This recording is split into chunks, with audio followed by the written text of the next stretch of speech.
Hi guys, welcome to my channel, Live and Align. Wanted to talk to you guys today. This is actually part 2. I did a first part about, it was part 12 of my spiritual journey. This is going to be part 12B. Why? Because I completely forgot to talk about the guy, Baruch Spinoza. I am talking right now about my personal journey spiritually, and I basically learned a lot. I was scared at first. Let me stop. I always get ahead of myself. Welcome if it's your first time on my channel. Thank you for coming. As a matter of fact, I don't like the angle at all. There we go. Welcome if it's your first time on my channel. Welcome to my channel. I hope you like, comment, and subscribe if you like the content. If you are returning, thank you so much for your time. And I hope you're enjoying my channel and my videos.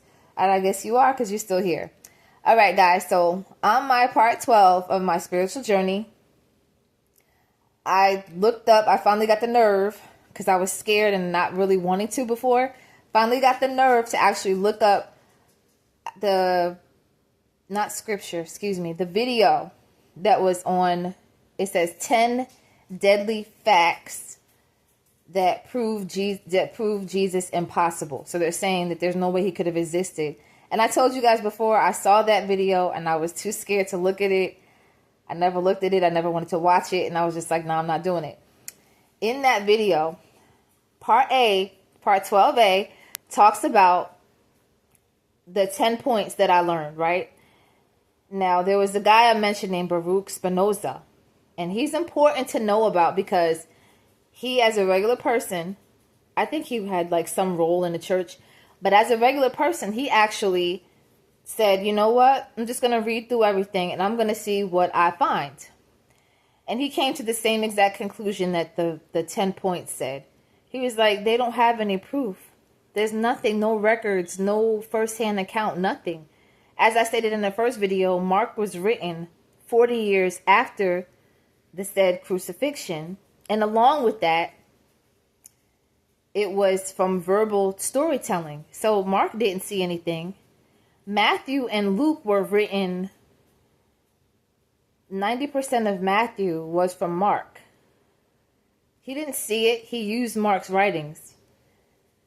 40% of Luke's writings were from Mark. And Mark saw nothing. So really, it was Mark who got the verbal pass down of the story of Jesus. None of the Matthew, Mark, Luke, John, none of them ever saw anything.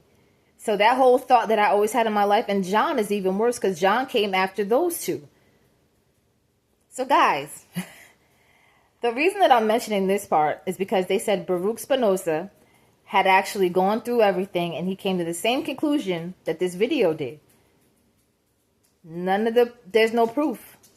There's nothing to substantiate Jesus except story after story after story. Then they're saying he existed. So that's it.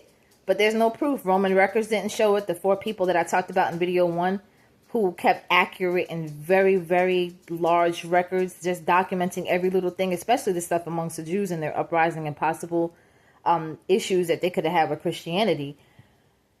Talks about Christianity, but not about Jesus. So, with that, Baruch Spinoza, after he came to the conclusion, like, hey, it doesn't look like he was a real guy. They tore his life apart. They basically shunned him. They called it like Hernan or something.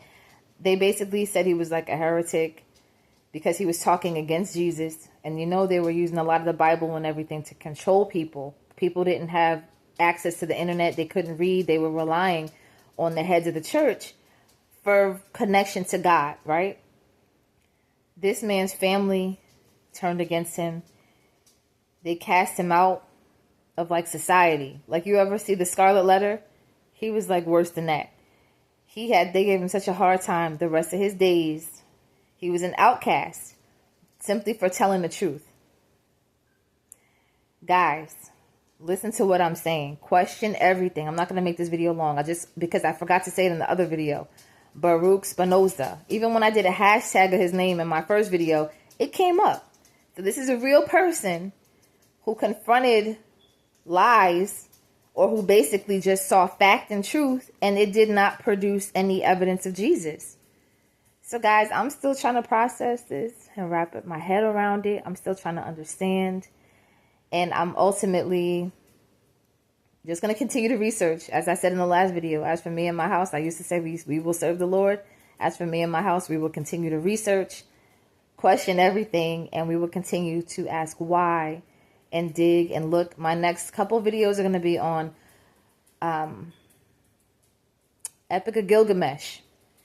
I heard that basically that was written way before the Bible, and that has like the whole creation story and or the story of Noah. I'm going to look into it. And Zoroastrianism. Don't ask me what it even means. I've heard it a lot of times, but I'm going to look into it. All right, guys, this is going to be a shorter video. Thank you so much for your time. Again, Baruch Spinoza, the gentleman who read through all of the information that was available, from the Gospels to the Roman records to everything that I mentioned in the first video. Okay? And there was no mention of Jesus in any of the stuff. I told you guys this is a wee bit traumatic. It feels like, when people who find out that their parents aren't their parents, that they're adopted or something, it just feels weird. Because I've known about Jesus my whole life. And it's never a time where you didn't talk about Jesus or have Jesus interwoven in your life. When you joked, you talked about Jesus. When you played, when you were serious, when you were swearing to God and on Jesus, it was just a name that was supposed to yield reverence and seriousness, especially when you prayed and you was talking and you needed something. And it's just like it's interwoven in my spirit, interwoven into my life. And I'm just trying to process a lot right now. So yeah, I'll be taking a journey, continuing to take the journey, and I will be looking into more information, Epic of Gilgamesh and Zoroastrianism next. But guys, thank you so much for your time. I appreciate you and the time that you've taken with me. And if you have anything that you would like for me to talk about or any information that you can share with me to help me along in my journey, I would greatly appreciate it. Like, comment, and subscribe down below. And thank you. Until later.